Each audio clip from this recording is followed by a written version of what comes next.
Hi Gemini! Welcome to Amihan Tarot.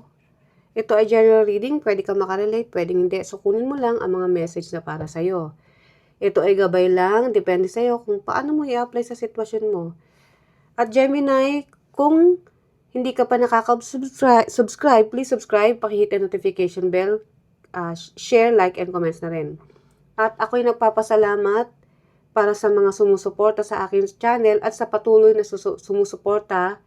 At favor na rin po, wag na lang po natin i-skip ang ads kasi malaking tulong po sa akin yan, sa aking channel. At para sa gusto ng private reading, pwede niyo po ako makontak sa aking Facebook account and then just check the description box below. Thank you. So Gemini, ito ang iyong reading for this week.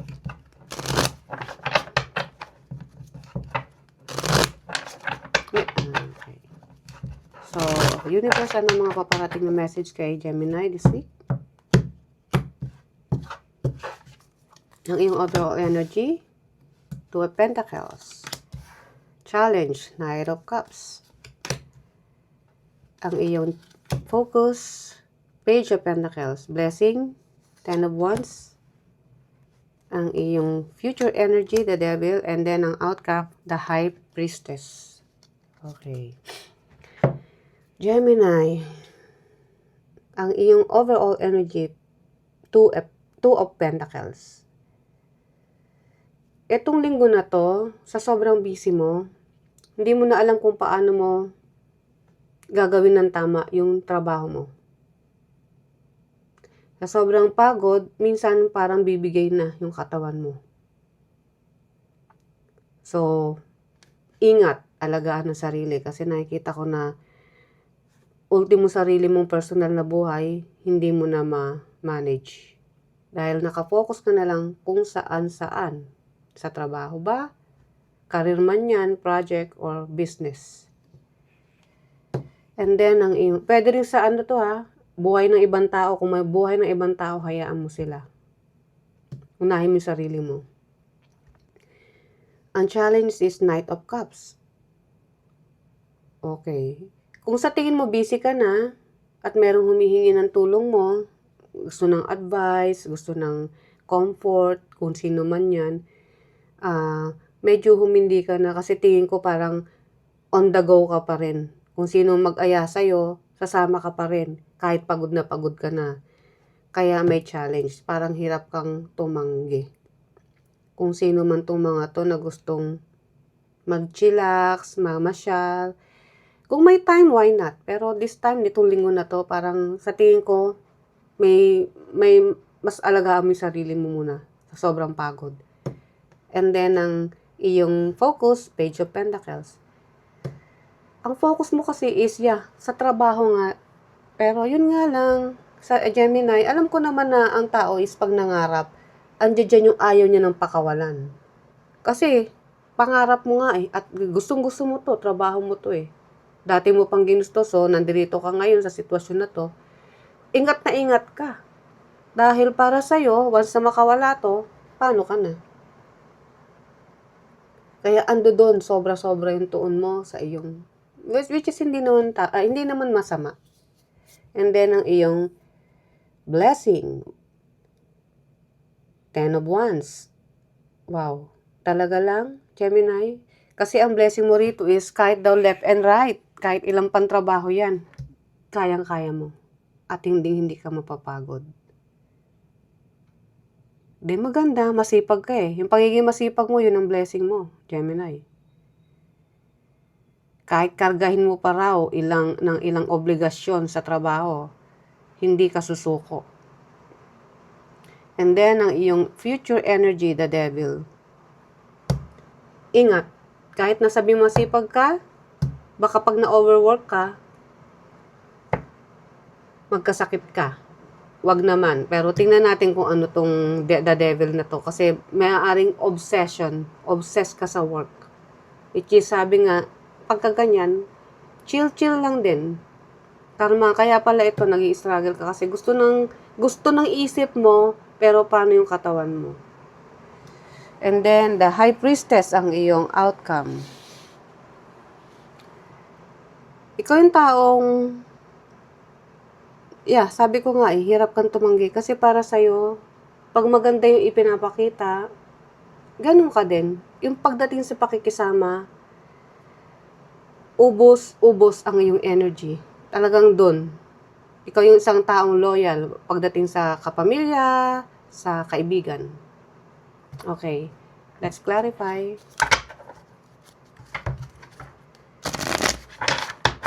So, universe, ano ang mga message na paparating kay Gemini this week? Oops, wait.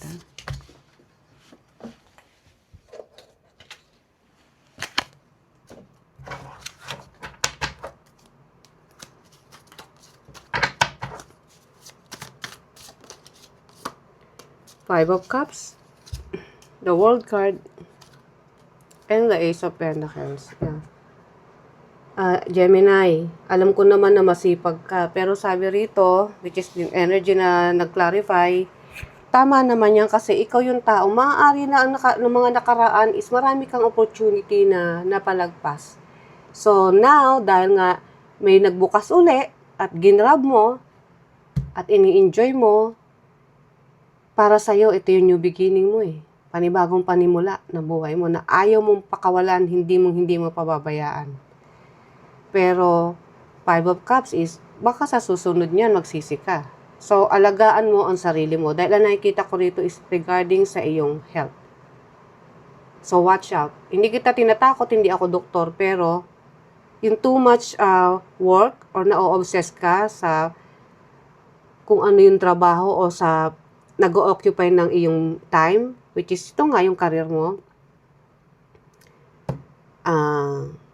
maging maingat din. Kasi ang trabaho na dyan lang yan. Kung nagagampanan mo naman ng tama, okay lang. Pero kung kinakailangan na minsan, kailangan mo rin magpahinga ka. Okay, ang iyong challenge, Knight of Cups. Kasi sa sobrang pakikisama, hindi lang to sa mga kaibigan na, maski sa boss, baka pag may binigay na trabaho, ayaw mo humindi, pero yung katawan mo masakit na. So, wag ganun. Eight of Swords, Eight of Cups, and Four of Pentacles. Ay, oo nga. Sa trabaho nga to na binibigyan ka, umuoo ka, pero actually, ayaw mo din kasi napapagod ka. Kasi nga para sa'yo, ang blessing mo is yung kasipagan mo. Yun na lang yung maibibigay mo sa tingin mo. Pero yes, masipag ka, nakikita yan.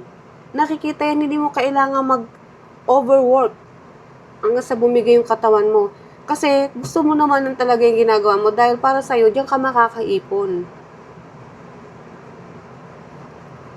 Pero, hindi ka nga tumatanggi, nasasaktan ka rin naman dahil nga, pagdating ng habang nagtatrabaho ka, nai-stress ka din na nagkukos sa'yo ng overthink. Diba? Hindi mo alam kung kailan ka hihindi, kung kailan ka magsasabi pa ng opo, opo, opo. Lahat tayo kailangan natin ng pera, pero paano yung health? Kasi health ang nakikita ko rito, walang iba. Yes, kailangan nating i-balance. Kaya nga, Two of Pentacles is also a balance na energy. Kailangan mo raw balancein. Trabaho, sarili mo. Page of Pentacles.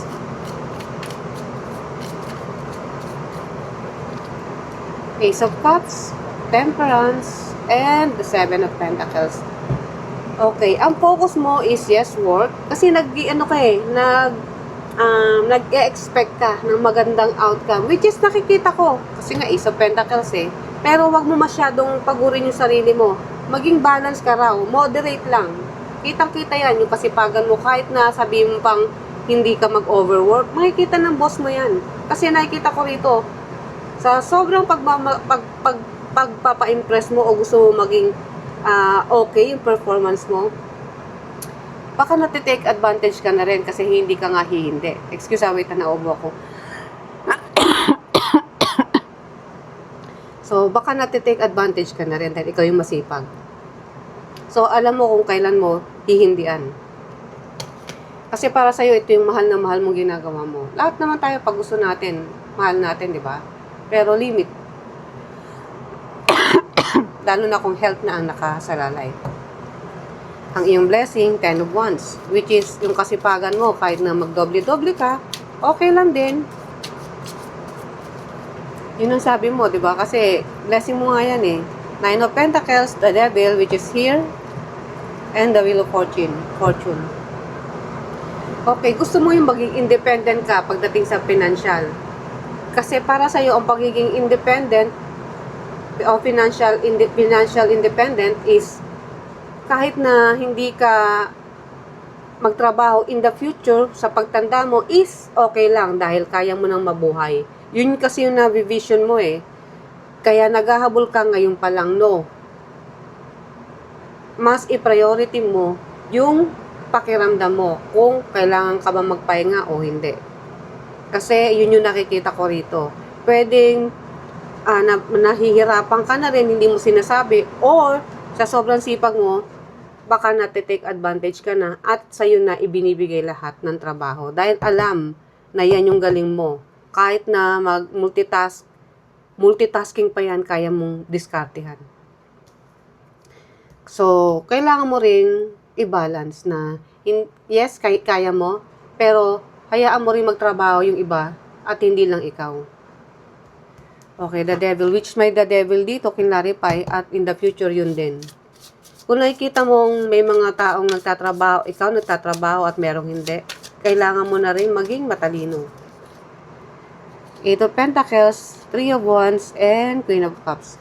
Kung ayaw mo maranasan, Gemini, yung pagod, kasi ang mangyayari dito is, yes, binibigay mo yung best mo, dahil para sa'yo, ito na yung binigay na pagkakataon ng Panginoon para umpisahan mo. At ang focus mo is ang pang long term na stability when it comes to money. Yun nga lang, ang nakikita ko rito is, mapapagod ang katawan mo, mararamdaman mo na tinitake advantage ka na dahil nga ikaw ay masipag.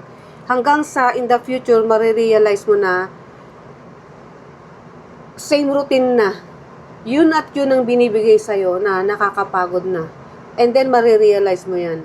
So, ngayon pa lang, kung nakikita mo tong reading na ito, kailangan mong ipakita kung hanggang saan lang ang kaya mo at kung saan lang din yung pwede mong ibigay.